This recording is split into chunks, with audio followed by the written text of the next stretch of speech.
What are you doing? I'm trying to make a video. I'm just videoing.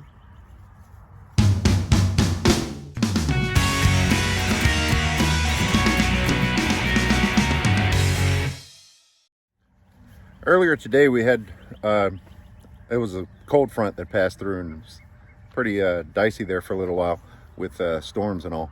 But you can see it turned out to be a beautiful day afterwards. So I've got my reusable silicone Ziploc and I'm headed all the way to the back of the property because I know there's something back there that I want to eat.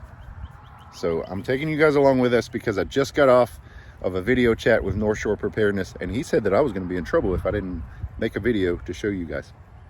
It's still a bit windy. I hope the wind noise isn't too bad because I don't have one of those fancy setups with the dead cat microphone and all.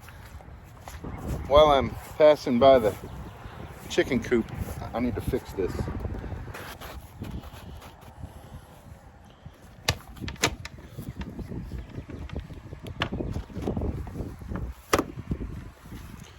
There, nice and secure again.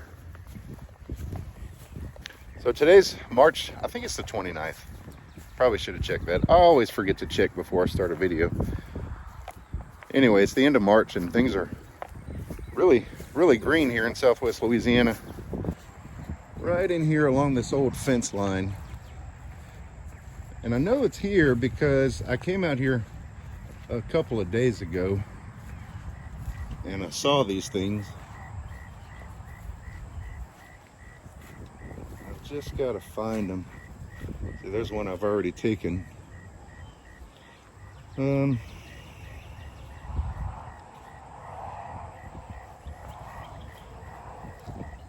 a decent one. That's what I'm looking for.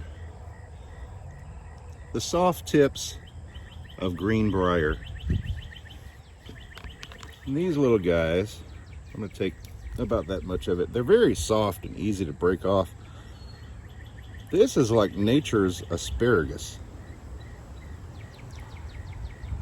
So I'm gonna collect a few of these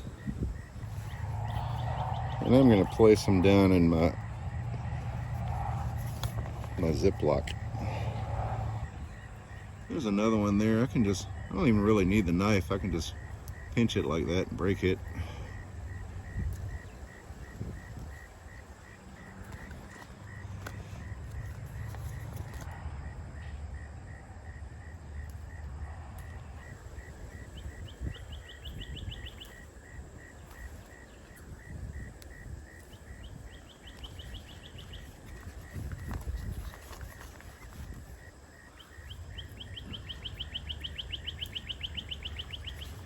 There's one way up there that I'm not going to be able to reach.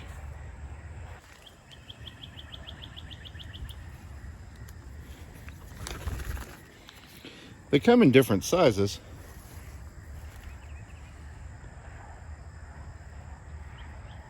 So I got to watch out because there's, I have my boots on, but there's poison ivy in here. I want to be careful not to touch that with my bare skin or to get any of the sawbriar tips that are touching it because I don't want to ingest that urushiol oil from the poison ivy.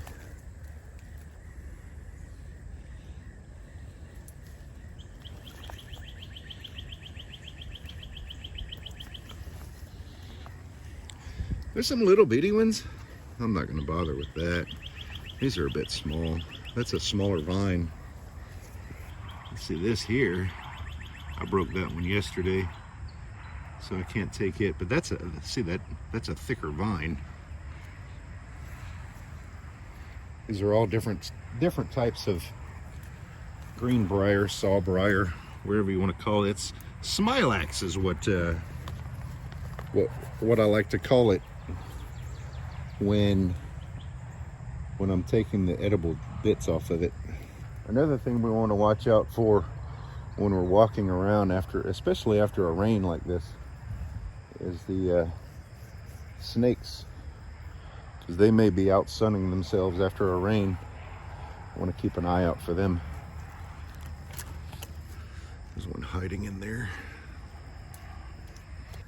I think I've pretty much exhausted this area. I'm going to go over to another section where I had seen some, and we'll come back in just a second. This is our old bridge that got torn up by one of the hurricanes back in 2020. So it used to be crowned upward with an upward angle, or upward arch, and now it's got a lowered arch because it's just sitting here now, no longer on its supports.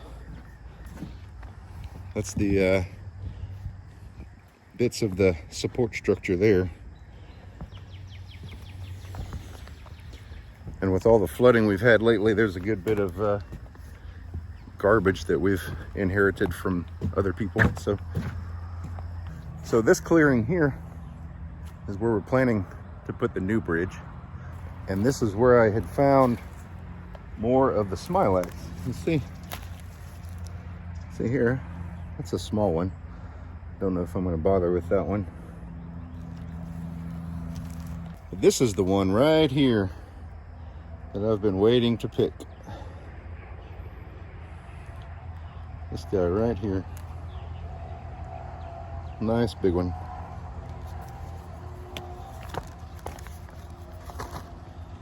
I've got a good bit there. And there's a smaller one here too. I just want to show you. What I like to do is, it's a little bit awkward to juggle the camera here, but I like to take the tendrils off because they tend to be a little fibrous. And then the whole thing can just go right in the mouth. It's good like that, but we're gonna take these in and we're gonna saute these up and enjoy them that way.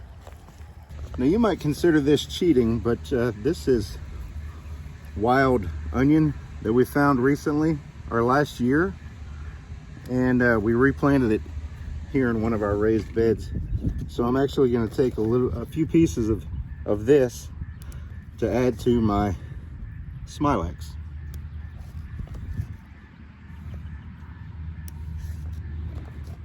It's still a wild edible as far as I'm concerned. I don't consider it cheating, I consider it prepping. I've got a low heat under the pan. I'm just going to put a little butter in there. Now is going to be a good time to mention the rules of foraging. You always want to choose an area that is free of sprays like herbicide, pesticide, those sorts of things. I'm going to add a little more butter to that. Another good stewardship rule of foraging is leave two, take one. So you're going to pass two of the things you would want to forage, to collect, and pick the third one. That leaves enough for nature to replenish itself. Now what I'm doing here, I've chopped the onion, and I'm just going to let that start to infuse in that butter over a low flame. Of course, that's been anything taken in from outside. Same rules apply as your fresh vegetables from the garden. You want to inspect and wash. Oh, that smells delicious. So I'm going to take I'll take my Smilax tips. Nice little haul there. I'll place them in there, and I'm just using chopsticks to stir this up. That's not any kind of fancy cultural thing, it's just practical. And get them nice and coated with that butter and the onion flavor.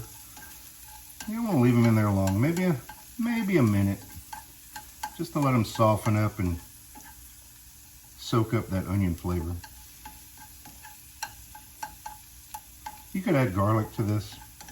You could add a little soy, but I'm trying to keep it for the video purposes. I'm trying to keep it all from foraged stuff, so that you could potentially cook this outside. The butter is really unnecessary. Maybe if you had a little olive oil with you or something like that, you could make this outside. And that's really all there is to it. That one that I had tried outside had a little bit of a bitterness to it, so that's kind of still in my palate. So I want to take a few of these and kind of get rid of that, if you know what I mean.